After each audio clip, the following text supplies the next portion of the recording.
Hey, salut à tous, c'est Loïc, j'espère que vous allez bien. Donc aujourd'hui on se retrouve pour une vidéo, je reprends une série que j'avais faite il y a un petit moment déjà, Un jour, un joueur.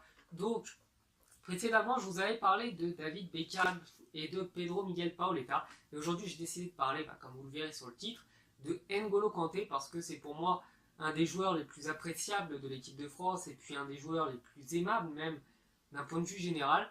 Donc j'ai décidé de parler de lui parce que son histoire est quand même assez hors du commun.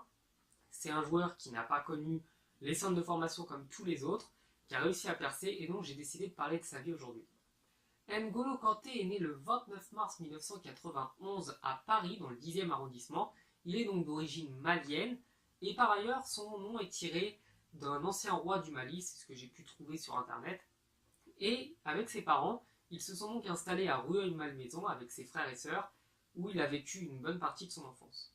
D'ailleurs, une petite chose à savoir, même si c'est une anecdote assez triste sur son enfance, c'est que N'Golo Kanté, malgré sa bonne humeur apparente, sa joie de vivre, il a l'air tout le temps souriant, il a l'air de respirer le bonheur, il faut savoir que sa maman est décédée alors qu'il n'avait que 11 ans, donc le laissant lui, son père et puis les 8 frères et sœurs seuls.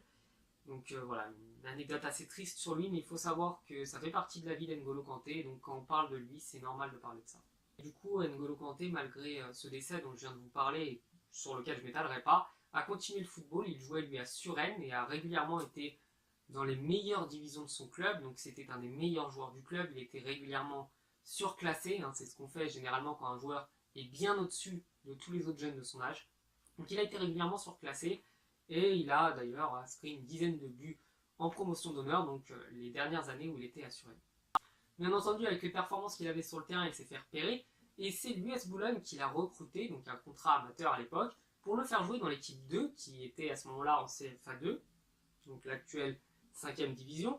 Et lorsque le club et l'équipe première de ce club sont descendus en 3e division, donc en national, eh bien ils ont décidé de le faire monter de 2 divisions, et il s'y est imposé comme cadre, et bien entendu là la machine s'est emballée, et c'est là qu'il a continué à montrer son talent, et je continue à vous parler de tout ça bien entendu.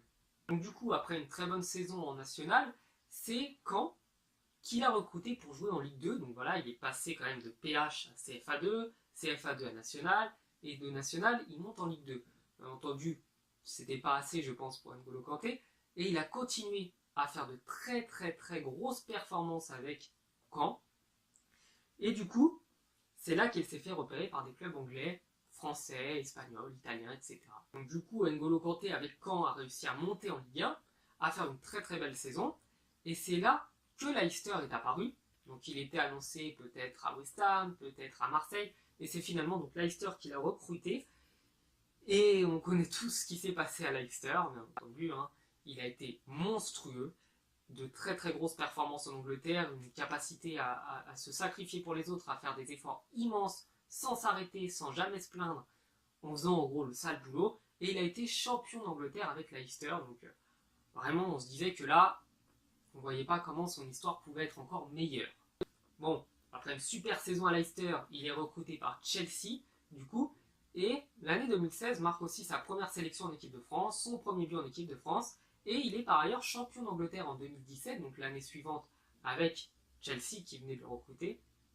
Et là, c'est là, je pense qu'on a compris quand même la dimension d'N'Golo Kanté et que ça allait pas s'arrêter là.